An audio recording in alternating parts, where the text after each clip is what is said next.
Hello everybody. On the first discussion panel planned for today, during the next few hours we're gonna talk with artists, architects, designers, astrobiologists, lawyers, sociologists, and astronomers. So if you are hungry of knowledge and inspiration, please stay with us for this whole time. Or if you are really hungry, there is also a brunch table that you can use or take advantage of our festival cafe. We'll be talking, networking, asking all sorts of questions until 6 p.m. and then at 7 p.m. We move to planetarium, where the lecture will take place entitled Swan Song, Biochemical Orthography and the Wheel of Time. A lecture, a very special guest, Joe Davis, an artist and researcher from MIT and Harvard, and pioneer of art and science. So please stay with us this whole time. My name is Rafał Kosewski, and I'm a curator of the festival, and I will be moderating this panel with my very good friend, Dr. Joanna Jeśman, from University of Social Sciences and Humanities. Perfect. Today we have three exceptional artists that are taking part in our exhibition, in our festival. Joseph Popper, Alois Young, and Sasha Miklovejt. And so we will start from the presentations, and then we'll start to talk, to ask questions. So the first artist that will gonna tell you a little bit more about himself will be Sasha Miklovejt. Sasha trained in fine arts in Düsseldorf, Münster, and at the Central St. Martin's, London. Following an interest in violence and aesthetics, his work addresses the realm of public security and ideology.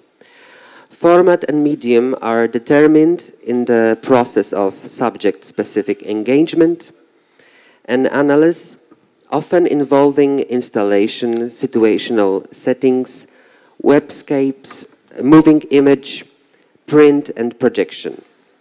So, Sasha, floor is yours.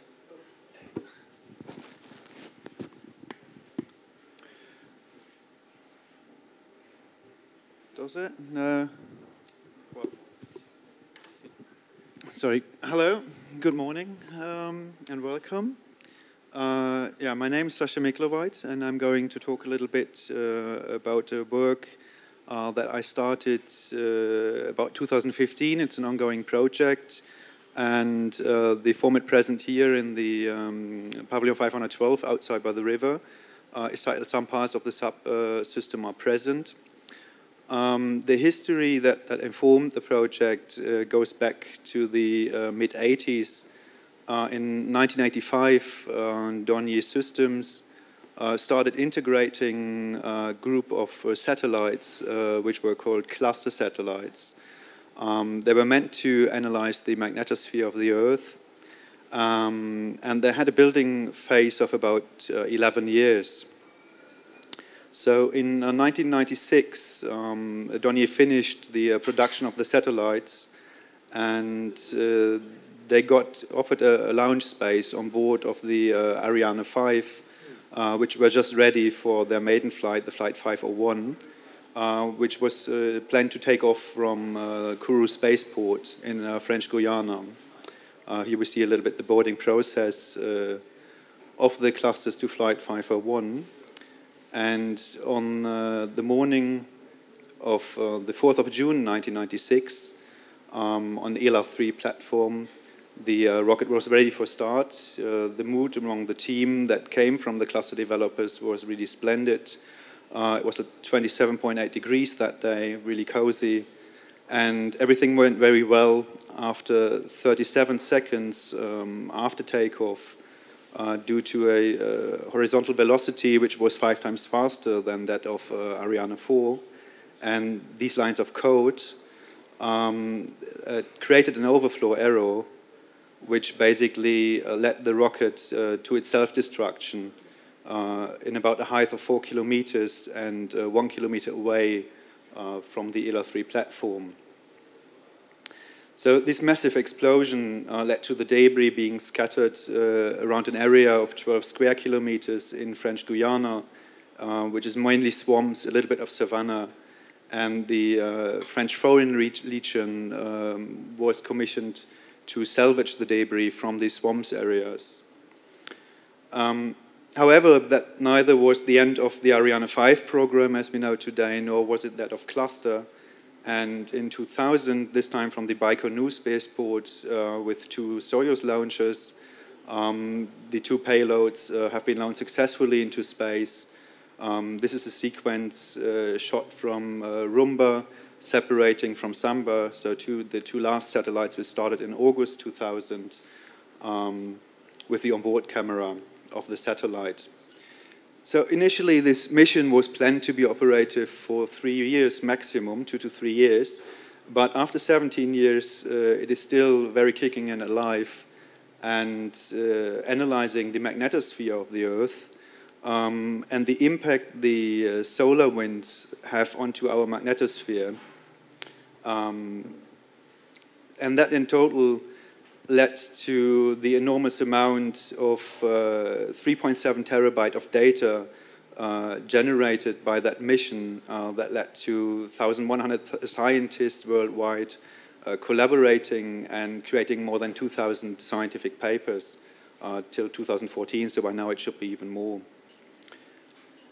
So this was more than one reason enough to celebrate the 15th anniversary in 2015 that was planned for late September to commemorate the success of the second cluster mission.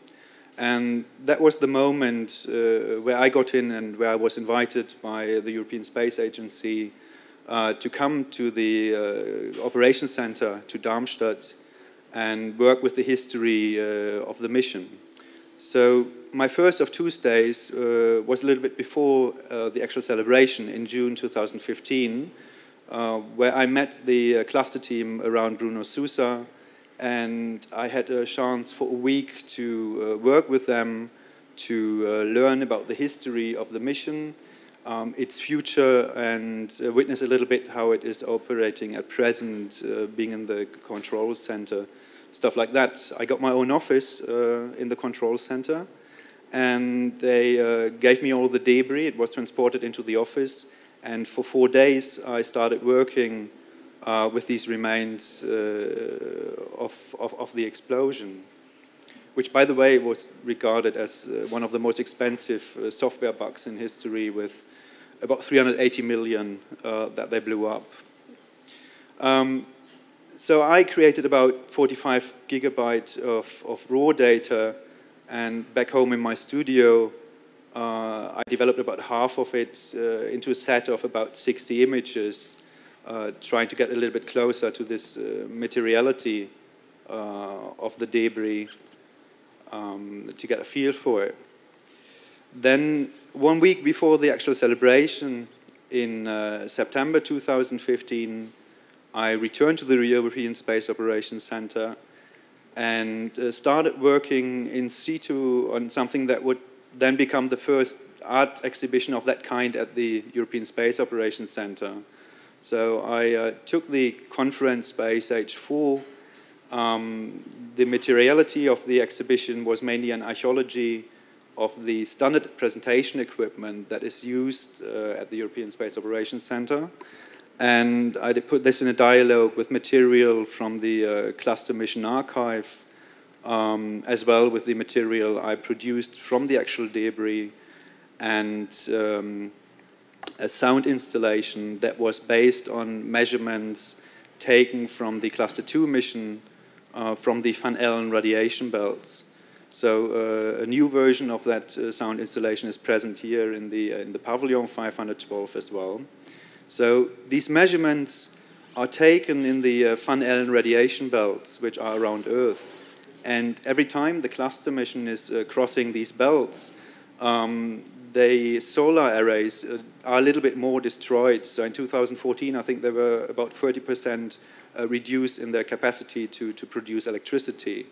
So eventually that will lead to the satellites not being able to create enough electricity anymore to maintain themselves.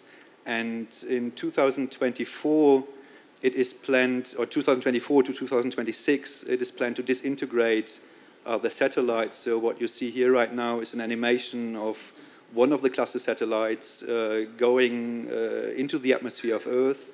I think it starts at around 144 kilometers height and it ends at about 36 kilometers height. And you see how it heats up, or how it is thought to heat up, and then disintegrate and fall apart.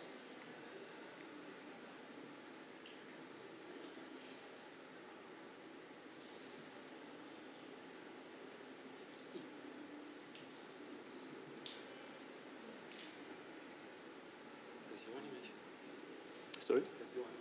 No.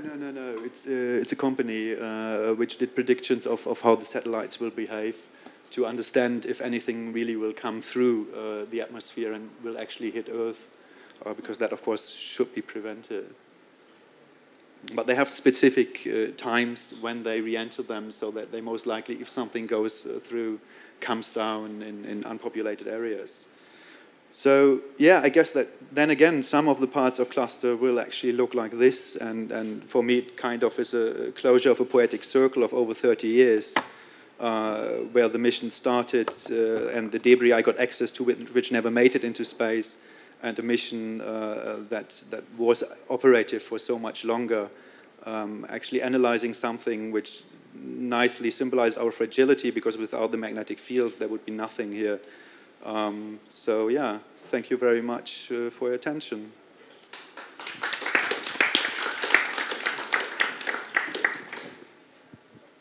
And now Alois Young. Alois, born in Dax, France, raised in Taiwan, now based in Berlin, is a media artist, interaction designer, and experimental musician who produces work that explores the relation and interaction among people, sound, and the external world. He holds an MA from the Design Interaction at the Royal College of Art and a Bachelor from the Industrial Design Shijian University in Taipei. Hello everyone, thanks for having me and thanks for coming. I think today I would like to share with you my personal relationship on art and science and how I put it in my artistic approach. So, I think most of us, we agree in most of the level, artists and scientists have had a lot of similarity, and like we both are really creative and we try to explain the reality and we try to understand it. We want to create some theory, some object to share with other people. And I think this all comes the fundamental human nature that we ask questions and we use our rationality, our skill to understand the nature of the reality. And for me, the interesting part is what's the main difference? Of course, like scientists has to be based on a huge reference from the past. They cannot just invent a new kind of, for example, mathematic tool to 1 + 1 = 7. But also artists, we are based on art history or different kind of material to work on. I think the key difference for me is scientists are trying to describe the reality in a general perspective that can apply and explain to everything. So in a way, what art or artists are doing is more, we are allowed to ask questions in a personal level or with my own, sometimes naive, emotional attachment to certain topic. So in a way, art is more inner and it's more about self-reflection, and science is more about objective explanation. So I like to play this different boundary. Like what's the crossing line in between these two aspects. And like art has a strong history with the religion, like I don't need to explain this part. And I think the interesting part is science and technology is the new religion, because it's so effective nowadays on everyday life. All the information, internet, and all the application, the smartphone technology is there, is serving you, and we almost believe on everything, and it's a new religion. But at the same time, I feel it's too much based on creating new needs that is unnecessary. For example, smartwatch. What is that? iPhone X. What this animated emoji? Do we really need that? I don't know. But it works so well that we just buy it and believing on the information or on new tools. And again, this is an interesting distance that in daily life for general publics, when we approach science and technology, it's almost like passively we are consuming this theory or this tool, this functionality, and there's no room for your own active thinking or you are criticizing this technology or this theory. So, I mean, that's my personal experience, my relationship with science and technology, and this is also my drive of doing my art. So, and I think thanks for technology, we are in a really interesting time that when you put art and technology together, it's actually a very powerful tool, because actually we are all artists and scientists in this time. Like if you want, just take a few months, go to the internet, you can research on certain topic and you can be an expert. And that's also how I make my art. Like, okay, I learned programming because of this certain project. I need to understand how to sonify scientific data, and I just go. I taught myself, and I'm presenting here as an artist. But actually, I have MacBook Pro, you have MacBook Pro, you have internet. And so I think that's a very interesting moment that we can reinterpret, we can recreate our own vision of the reality, and we can actually create something that is called art and science work that is existing outside of us. And it's this very individual dialogue or vision or ideas that I want to share it through my art. So I use sound as my primary material in my works, because I think sound is a powerful medium, because in a way you have to trigger your imagination because sound is not visible, so it forces you to be actively become a listener and to engage your consciousness to create some content inside of. So I called it an organic sonic environment, and this is what I'm interested in doing my art. So I briefly talk about the project I'm doing here as an example. It's called Here the World Ending, and this project I started to develop in 2012 when there was this prophecy of Maya calendar, like the world's gonna end. And I was interested in all of this scenario, like this catastrophic, for example, biotech disaster, or like warfare, or like global warming.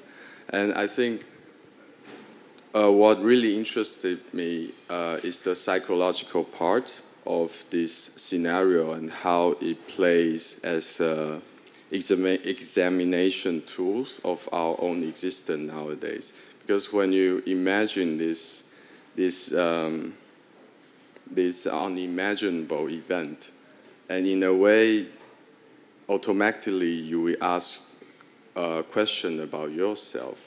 So I try to create this scenario so people can reflect their value of existence.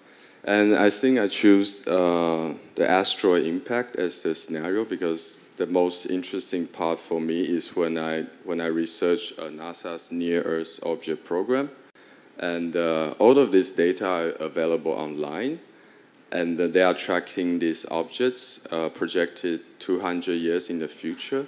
And some of them are I would say most of them, the data or the shape or it can only be estimated because asteroid doesn't emit light, so they can only study the reflection of light when it's passing through stars or when it's going too far away. So the really interesting column of data is called potential impact. So we are not sure. Even with the latest technology, we cannot be sure on all of these asteroids if it's going to impact on the Earth or not. But one of them could happen. And also there are many of them that we cannot see it because there are so many asteroids around the universe, how we are capable to track them all. So I decided to create interactive soundscape of putting this asteroid in a relative position that is like a multi-channel sound system. So the sound is traveling around the space. So it's like a mini version of the universe in this room. And the why I'm using sound because is these scientific data, they are hard scientific data like 0.108T, but the result is actually uncertain because all of them are estimated. So in a way, I translate them to sound. So sound is, again, it triggers your emotions, it's imaginative. And yeah, also there's interactive sky map that I collaborate with a company. So the most important part is in this piece is the human interaction. As I said, I want to put the viewers as the center of the piece. So you can play the scientific data, you can in a tangible form, and also like you are directly generating new content of the sound and the visual. And in a way, you are the art piece, and the art piece is depending on you to move it. So if you don't move the projection around, this piece would be boring. You'd be standby and just no sounds. So I want to engage people's emotions and most of all your consciousness. Think about what does it mean, this time and space and your existence. Like, for example, this picture, when this projection, when you move around the space, this architecture, so there's a natural distortion of the image, but actually this creates another layer of your imagination to go beyond this building. And for example, the dome downstairs, to go beyond that projection. Because all this constellation is the actual position you are looking at as well. And this is the result of visualization of the asteroid you are listening at. I also found this layer quite interesting because even the scientists cannot see this asteroid. So this is the result of your interaction. You are interacting with the piece. So from data to sound, and the sound plus the interaction, and this is live programming, listening to the result of what you are looking at. So in a way, it's like giving you a visual feedback, like what have you created during this experience. Okay, and I will briefly talk about my latest work. That one was Here the World Ending, and this one is called Here the World Began. So it's the brighter version of it. And it's based on cosmic micro background, the first light of the universe. I think most of you are familiar with. And so when I see this data, this map, I was also wondering, like, what does that mean 30 billion ago after the Big Bang? And there's this map that scientists captured. So I basically want to create a soundscape that replicate the energy state of the universe when it was just born. And I found this technology called 4D sound. So the speakers are equally spread the sound wave in every corner of the room. And I did data sonification and I put it in this space. Again, it's about the interaction. So you can walk in with a light pad with a device and you can and also there's a position sensor. So you are really literally walking inside this map and it's detecting your movement. So it's about having a dialogue to the very beginning, because this is the oldest data, as I understood, all this scientific data, we can get it from our technology. So this one is about the past, and that one is about the future. So if you are interested in my work, please follow me on my website. Thank you. Thank you, Alois. And now, Joseph Popper. Joseph holds an MA from the Royal College of Art, where he is currently a tutor in the School of Design. As an artist, he examines space travel and other human technological endeavors by imagining future narratives and simulating fictional experiences. He often transforms everyday objects, simple materials, and found locations into props and stages for playful critical fictions where the normal is made fantastic. Thank you, Raphael. Hi, everybody. So I'm going to talk to you today about one of the films that I've made and I'm presenting in the Going Back to the Moon exhibition next door. This is The One-Way Ticket. And The One-Way Ticket is a film which came about from a wider project which explored the idea of sending one person on a one-way journey into space.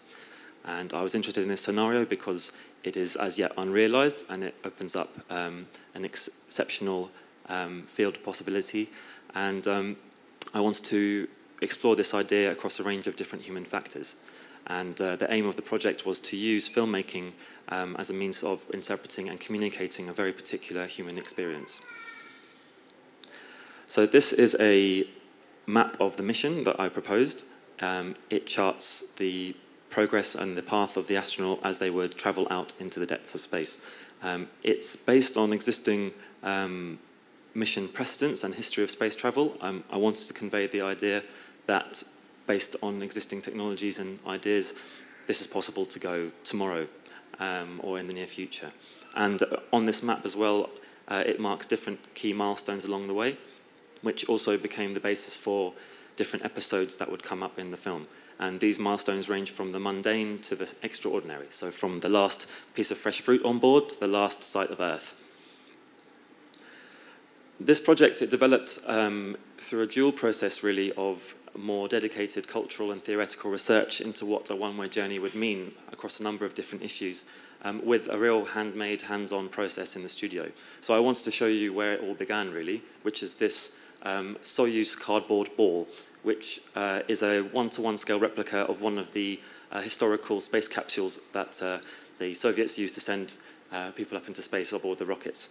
And I wanted to make this test piece, if you will, as a way to initially explore possible designs for my own spacecraft, but also to get a sense of the real scale of space travel at one-to-one. And inside this capsule, whilst I was trying to mark out different possible arrangements with masking tape, I also started to experiment with filmmaking.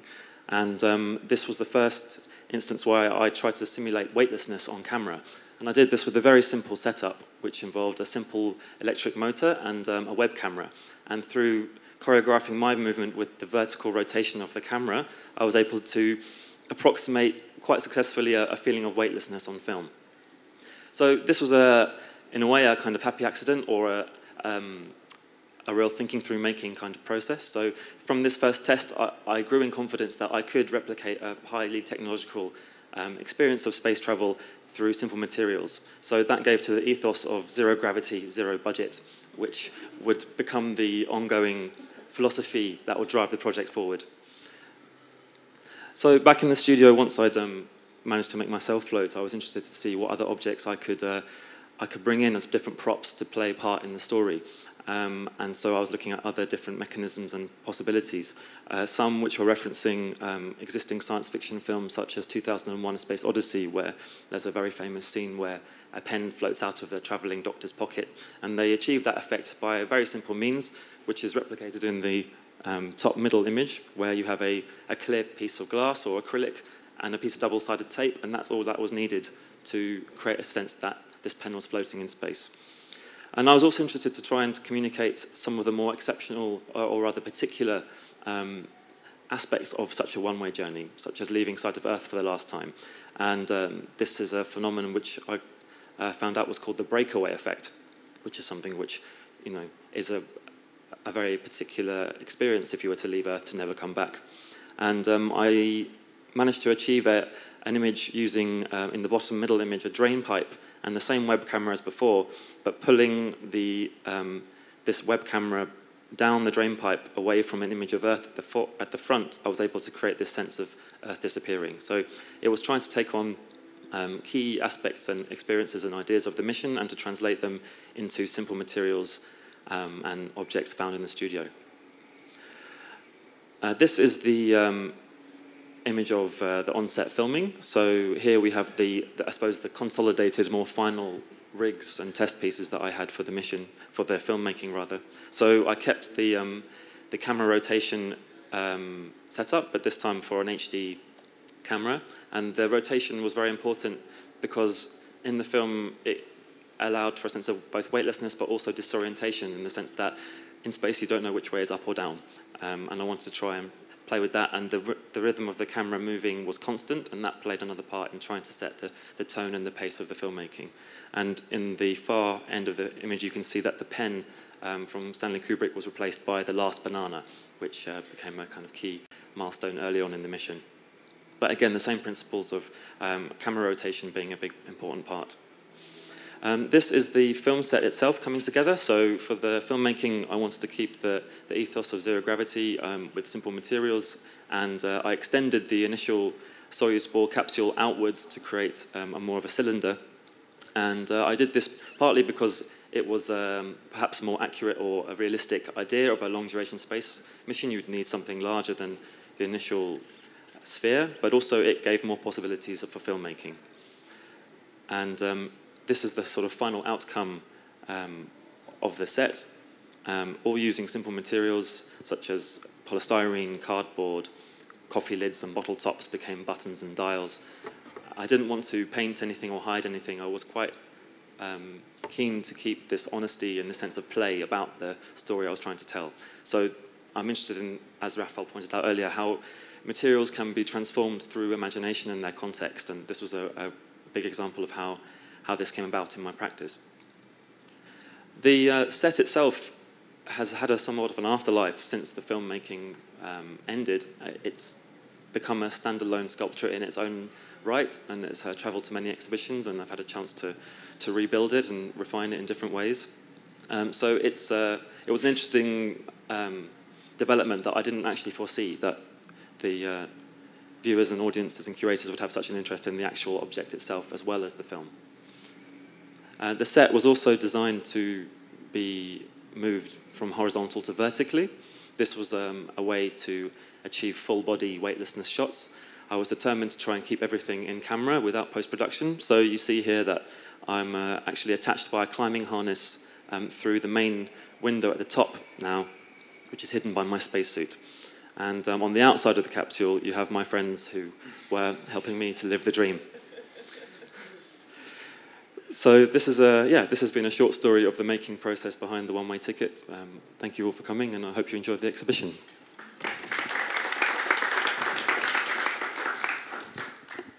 Thank you so much, all of you. It's really, really interesting. Now, the question that I would like to ask to all three of you, it seems very simple, because the question is, how do you consider your role as an artist in the whole relationship between art and science and technology?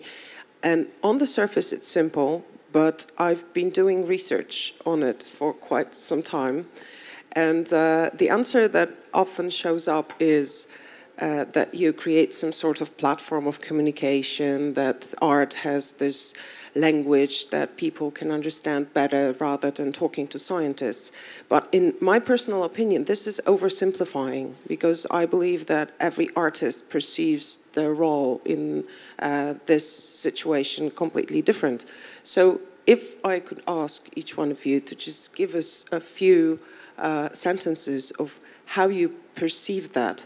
Another thing, just before I'll let you speak, just one more thing. A lot of people say that that you, in a way, are obliged towards the society, right? That artists nowadays are obliged to, I don't know, to communicate some sort of scientific things, or I don't know. Do you feel obliged to the society in any way? Which is, once again, quite simple, but when you go deeper, not that much.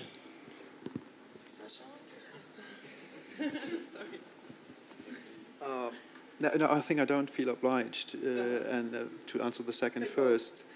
And the first, for me, it is an ongoing process of negotiating within the institution, and ideally, like it happened with the cluster team, actually working with the people and producing something out of this relationship. The initial moment of the project was, by contract, an agreement to produce 2 images.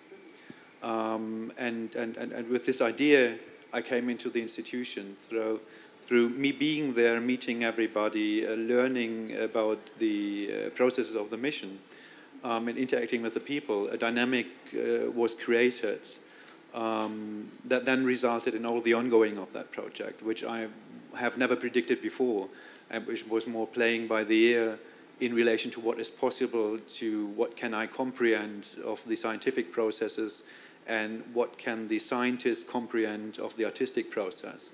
So it's a lot about communication, of which then the visual outcome is pressing a pause button in that process and making that accessible at a moment X. But it's never about the finished work, or a bit like what is on show now here. It's like a moment in time of this ongoing thing. An additional question, like the engineers and the scientists who invited you, did you have the feeling that both sides understood more or less which way you were going, or was it like a crazy journey where you had to explain to them and they had to explain to you all the time? No, actually, it was the most pleasant project I've ever done. It was like really quick. Like you work with extremely quick people. They're really quick thinkers. They are coordinating satellite missions. So it's a really interesting exchange of thought. Yeah. So no, I haven't had this. Okay. But with Bruno Sousa, who is the missions operator, he's quite open for arts and interested in art. So there was probably a base level of access in our communication. So no, that was very easy, actually. Okay. Yeah. Surprising. Yeah. Typically, it's very complex, like finding the mutual language and communicating and things like that. Alois, how about you? I think putting art and science together, the 2 aspects, of course, the first one is to provoke some different point of view that science community doesn't really thought about it. Also, of course, also the second thing is using technology in a different way, in a more critical, creative ways, or even low-tech technology, like for example, Joseph, beautiful example. And I think that this area is very important in nowadays. As I said, like we all have a relationship with technology, but in a way we use art to provide a alternative, construction, or how can you perceive a screen, a single screen. Or for example, I like how I mounted a projector on a tripod with an iPad, with an iPhone. I don't know if anyone else have done that before, but it's in a way a DIY things to use technology creatively with a meaning behind it that really, make people to think. That's it. I think that's what's about art. Do you feel that scientists should be a bit scared? I mean, artists very often, and I'm talking from the perspective of scientists, and I've heard it from them. So they often say that artists behave like disruptive teenagers, that they ask the questions that nobody dares to ask. And do you ever feel that they are a bit afraid? Not really. That maybe you might ask one question too many. Well, I think, of course, it's our job as well to be like a kid and to be playful, to have our inner child, put it on the table, even I'm 31 years old. And yeah, and this is also the beauty of art, to trigger this naive curiosity about things. And yeah, I don't think any viewer or general public would dare to ask this kind of simple, disruptive question to a scientist. But when they are in the exhibition, when they are perceiving art, they are allowed to, to have these things. And I think that's the beauty of art. Yeah. I consider it one of the most important roles, right? Asking the questions that nobody asks in the scientific world. Joseph, what about you? Oh, it's a question that's hard to answer concisely, but I'll try. No, I think building on what Sasha and Olos have already said, I think where art and science meet, I think artistic practice, it's an opportunity to bring imagination into play and to, as they've already said, to encourage a critical thinking and a discourse or even a debate around certain issues or ideas or curiosity. And through a different language, through visual language or through different aesthetics, you've got a chance to reach out into possibility, into unknown, and to, in a way, go there with a certain rigor, and in a way to bring other audience or participants or viewers with you. So it is about communication, it's also about discourse, it's about critical thinking, and that interaction between the two, I think, between what we know and what we imagine, I think is very important. And together, that can be a really powerful combination. Okay, thank you. Rafał, do you have questions? Okay, so also a question to all of you. Jana asked you about the relations with science, and I will ask you about the relations with outer space. Well, you use very different medias, all of you. You have different goals as artists. You use different aesthetics, but it seems that, like, looking at the works that are shown here at the festival, you all have a very similar attitude towards the outer space, meaning it's a very contemplative attitude in a way. So I just wonder what attracts you to outer space. Do you think there is a place for artists there? Not in a symbolic way, but in a realistic way. That as artists, as a part of teams that will go to Mars or on the moon and will be very valuable part of the team. Or is outer space can be an exhibiting place in the future?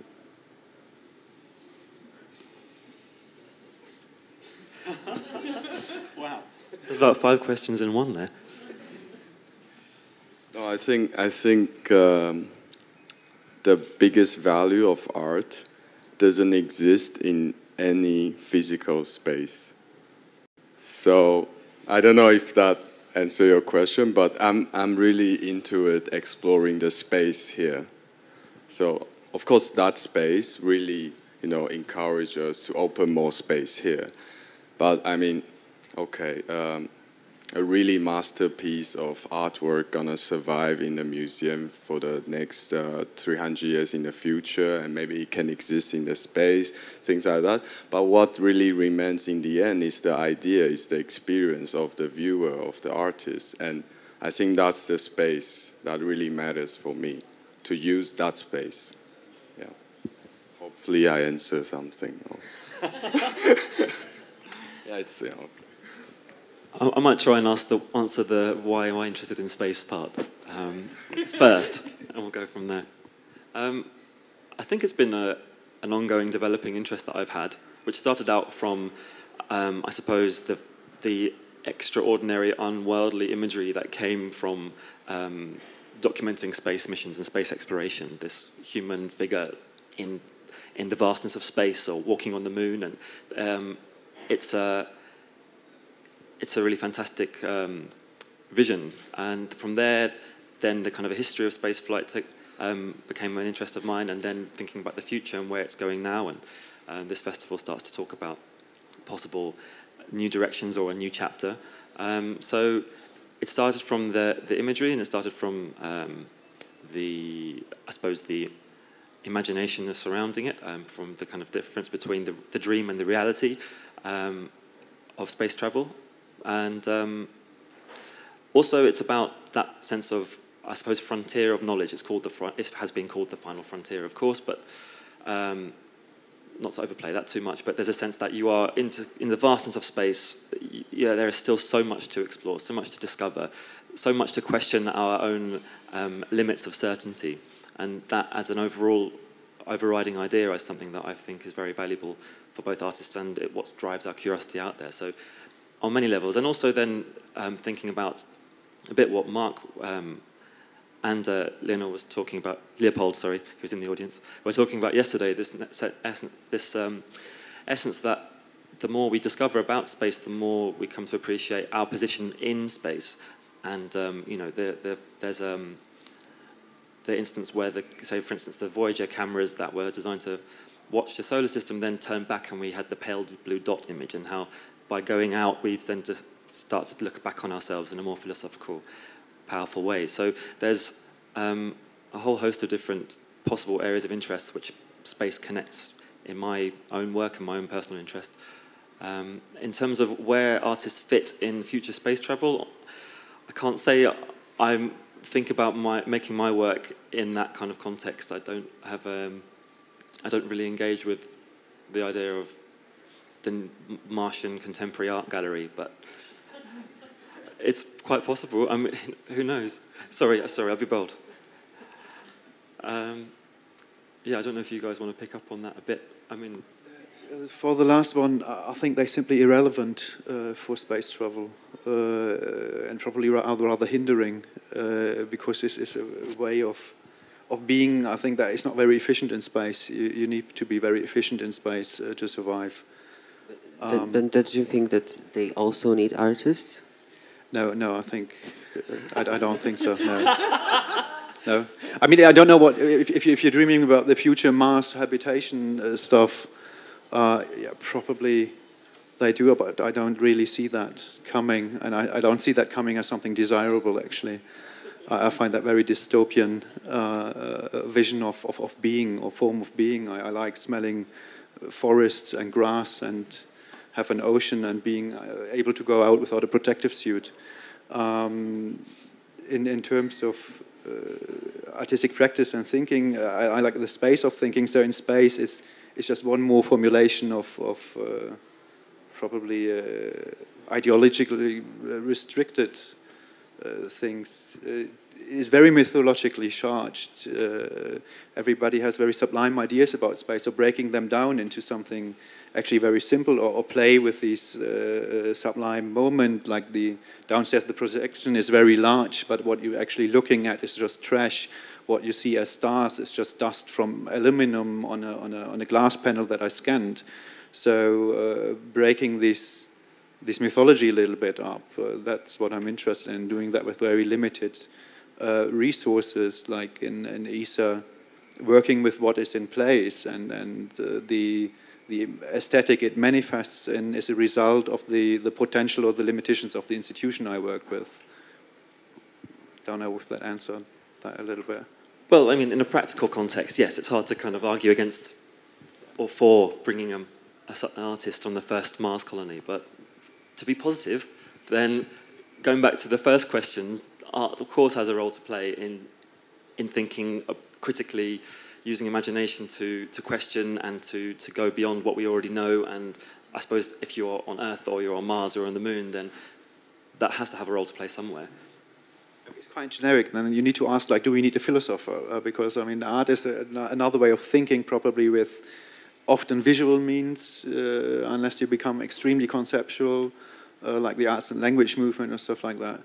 Well, if you need the artist, we need the philosopher. We probably need the actor, and the chef. Then, yeah, I mean, we have all the roles that we might need. And in that term, then you have the artist on board as well, yeah. But then we're looking already at huge spaceships, I suppose. It's a Falcon Heavy should border 100 people, I suppose. Also, Falcon Heavy, the new rocket of Elon Musk, which is we should. I'm not sure, but it should board about 100 people. Yeah. So maybe one of them will be an artist. Okay, so I think that there is a time to ask some questions. If you have some questions, there is a.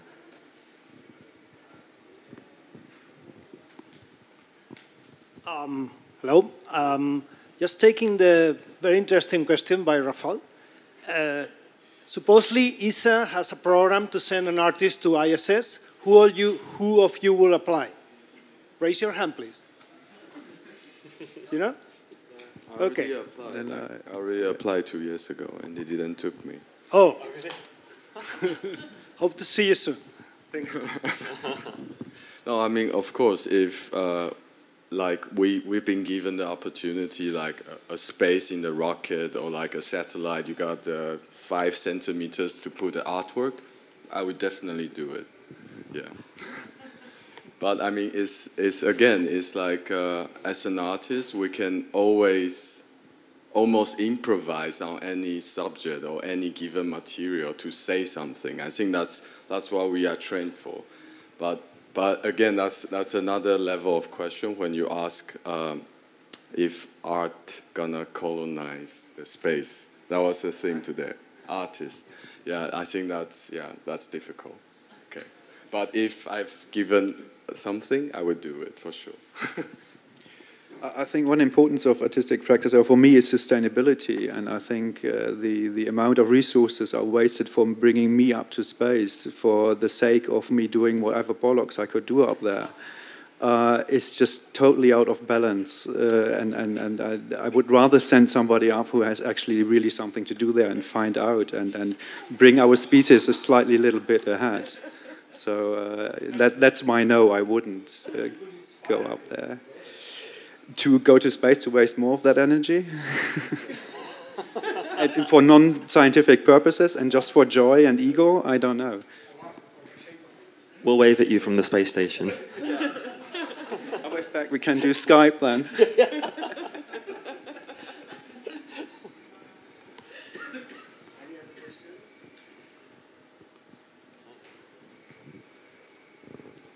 I'm not sure if it was said in the beginning. I missed the beginning. But what you somehow mentioned this strong difference between the scientific process and the artistic process, and somehow tried to formulate your questions like science and art being very different animals. I want to inject there a thought that is very valuable in our work, is the thought processes of scientists and the thought processes of artists when they try to do something new is very similar. And don't underestimate the playful nature of scientists when they try to do new things. And it's a process that probably artists are more accustomed with and can deal better with it, because you always have to create something different, new, and it's part of your initial motivation of becoming an artist. I guess so, at least. While for scientists, this process of putting them after their studies, after repeating what others have done, into a situation saying, and now come up with your own ideas, come up with something completely new, come up with some disruptive ideas. It's a process that they haven't adopted from early education on, while artists have somehow interiorized it. So what is of interest for us in the Advanced Concepts team in ESA is the way how artists somehow naturally are not afraid of trying out many stupid things just to find a few new ideas and then getting channeled via trial and error into new topics, new ideas, new projects. And that's a process that we scientists can benefit a lot from. It's something that is also useful to have in a team, because it allows the scientists to be less afraid of speaking out about stupid ideas, and you need to have loads of them to have a good one.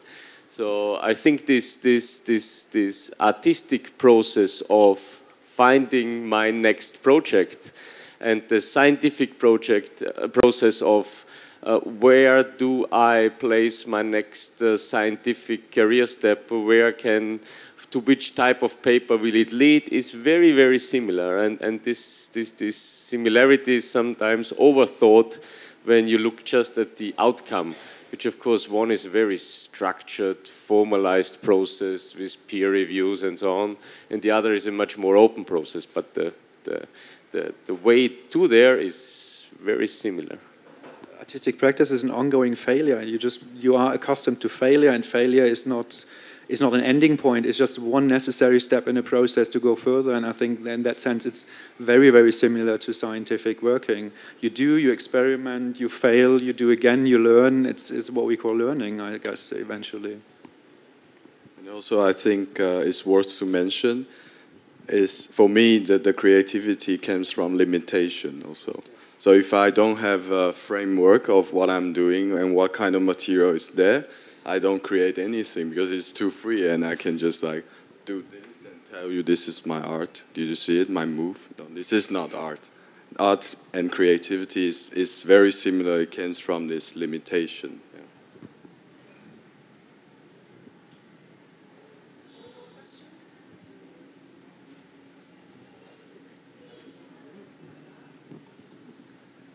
Do you have any question, Mo? Okay. I just wanted to say that we don't underestimate either artists or scientists, and we really appreciate both groups. And when they cooperate together, they create something unbelievable, really. And I've spent the last 6 years researching that, so I don't underestimate neither of the groups. Ladies and gentlemen, if there are no further questions, thank you so much. One more question.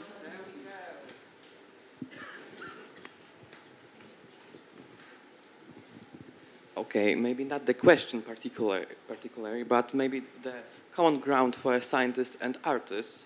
As far as I remember, there was a French philosopher, Auguste Comte, in the 19th century. And of course, he was the creator of the definition of sociology itself, but it's not the topic. And he said that there are 3 steps of knowing matter, or knowing scientific matter. There is a religious step, metaphysical step, and this positive step, because he was the scientist and he was the positivist one. So we've got this religious step when we somehow a priori in advance know things like God, and another step is this metaphysical, so it's like puzzle. So if you got some things, we can fix them, we can link them, but only this third step, the positive step, is in which we can freely modulate the things. So I think the approach in both in artistic manner and scientific manner is in this pattern. So I think this is the common ground for artistic approach and scientific approach. Also talking about your last question and creativity. That's all from me.